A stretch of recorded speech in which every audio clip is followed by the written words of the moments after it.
Cet Anglais était beau-frère de l'amiral Burton, qui venait de mourir commandant la station de Londres.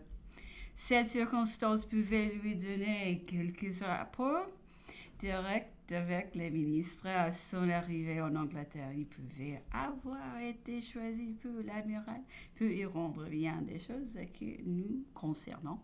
Je n'ai donc pas refusé la conversation. Elle est même prolongée. Elle a duré plus de 2 heures. Tout est calculé de ma part. Sur ce qui pouvait réduire à l'admiral répété au gouvernement ou dans les cercles en Angleterre, j'ai fait grâce et n'y retrouverai que l'éternelle récapitulation de nos reproches et de nos griefs, la fastidieuse répétition de nos plaintes et de nos douleurs. Ce serait encore et toujours la violation des droits estimes les plus sacrés, l'outrage fait à notre bonne foi, l'arrogance et pudeur, les plus basses insultes du pouvoir. J'ai particulièrement appuyé sur les mauvais traitements qu'on nous faisait éprouver ici sous les travers d'esprit de celui qui tenait ici nos chaînes. Sa gloire, disais-je, n'est pas de nous soumettre, mais bien plutôt de nous satisfaire. Il devrait nous faire oublier à force d'égards toutes les rigueurs et les injustices de la politique. Rechercherait-il la réprobation des hommes lorsque sa bonne fortune les conduisait à mêler noblement son homme à celui de l'homme du temps, du héros de l'histoire? Objecterait-il ces instructions, mais encore dans nos mœurs européens? L'honneur est là pour les interpréter convenablement. Mon anglais m'a écouté avec beaucoup d'attention. Il a montré même parfois un intérêt marqué, approuvant fort plusieurs de mes observations. Mais aura-t-il été sincère et ne tiendra-t-il pas à Londres un langage tout à fait différent? Chaque fois qu'un bâtiment arrive de Sainte-Hélène en Angleterre, les papiers publics présentant aussitôt sur les captifs de Longwood des relations infidèles, absurdes, qui doivent nécessairement les rendre ridicules à la masse du public.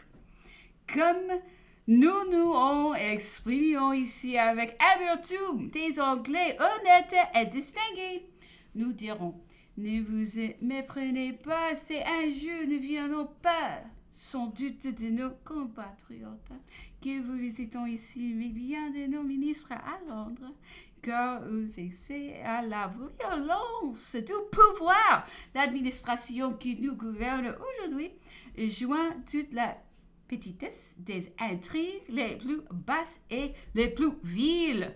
Mercredi 27, l'empereur se trouvant mieux est monté à cheval vers 1 heure. Et au retour sur les officiers du 53e, il a été peu tout à fait amable et gracieux. Après cette visite, l'empereur qui m'avait dit de demeurer avec lui s'est promené dans le jardin.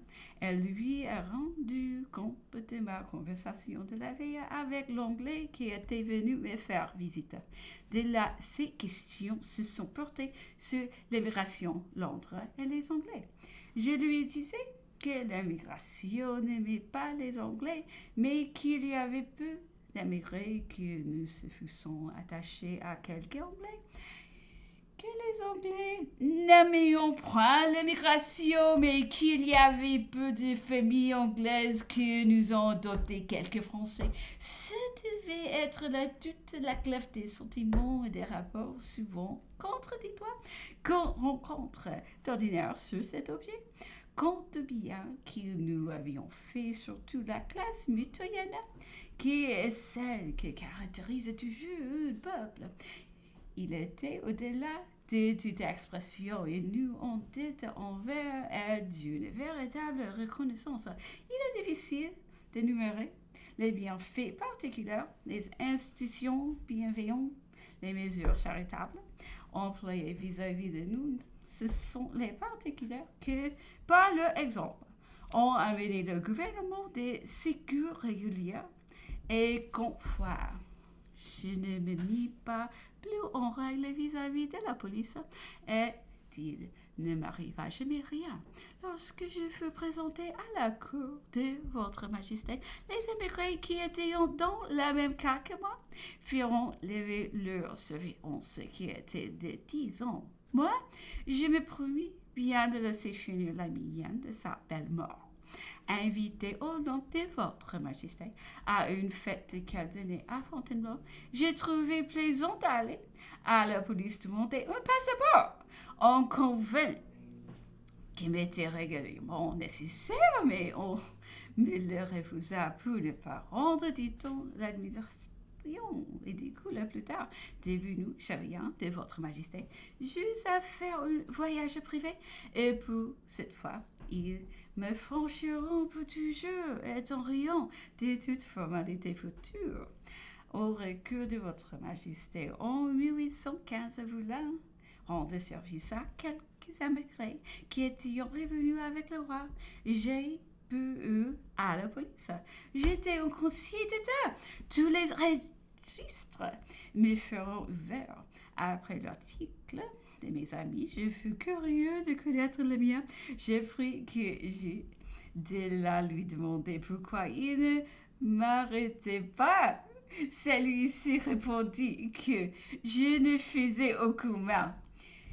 J'ai gagné mon gîte à pas redoublé, frémissant sur le danger que je venais de courir. J'étais en contravention formelle vis-à-vis de la police. Mon immigration, mon nom, mes habitudes, mes opinions, mes classions parmi les mécontents. Tous les renseignements qu'on eux primes ont été défavorables. Je n'aurais pu me réclamer de personne. On a trouvé dans ma poche. Et c'est ce qui me frappait davantage. 5 guinées. Bien que je fusse en France depuis plus de 12 ans, c'était le délire qui m'avait valu mon travail. Je le portais toujours. Je les ai ici. Le vœu était pour moi une espèce de bonheur. Elles me révélaient un temps pénible qui n'était plus. Oh, que ne pouvait-il, que ne devait-il pas arriver pour le concours de toutes ces circonstances? J'aurais eu beau nier. Affirmer personne ne me crut. J'ai beaucoup souffert sans doute en pourtant. Je n'étais nullement coupable. Voilà cependant la justice des hommes. Tout son courage, toute se vende, et puis le ciel bénit mes efforts. Débarqué à l'entrée de la devise, je vais gagner Londres à pied, n'ayant que celui dans ma poche, sans connaissance, sans recommandation sur ces rives étrangères. J'en sortis un poste possédant 2500 guinées, ayant fait des amis tendres pour lesquels j'aurais donné ma vie. Mais moi, si je vais émigrer, disait l'empereur, quel eût été mon sort, mon lot. Il parcourut alors inutilement diverses directions et s'arrêtait constamment sur le militaire. Je aurais toujours bien fourni ma carrière après toutes les études. Cela n'est pas sûr, répondis-je, si vous vous fusiez trouver dans la foule, arrivé à Coblentz ou dans tout le corps français, vous ayez été classé d'après les règles du tableau, rien ne peut vous le faire franchir, car nous étions stricts observateurs des formes. L'empereur me demandait ensuite quand et comment j'étais rentré après l'épée d'Amiens, par le bienfait de votre amnistie en comité. J'ai glissé pour contrebande dans une famille anglaise pour atteindre Paris plus tôt. Dès que je fus arrivé de peur de compromettre cette famille, j'ai moi-même fait ma déclaration à la police qui me donna une carte que je devais faire toutes les semaines ou tous les mois. Je n'en fis rien et il ne m'en arriva rien. J'étais décidé à me conduire sagement. Qu'avais-je à craindre, disais-je. Cependant, une fois j'y vis qu'elle peut m'en coûter cher. C'était le moment le plus violent de la crise de Georges Épichereux.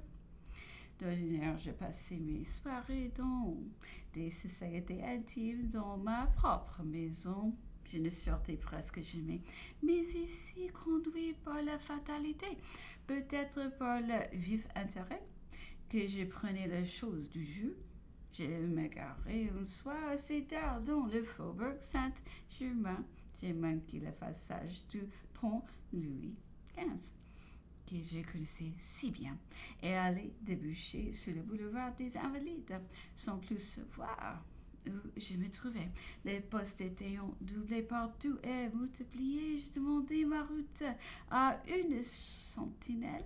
J'entendis distinctement son camarade à quelques pas de là lui demandai pourquoi il ne m'arrêtait pas. Celui-ci répondit que je ne faisais aucun mal. J'ai gagné mon gîte par redoublé.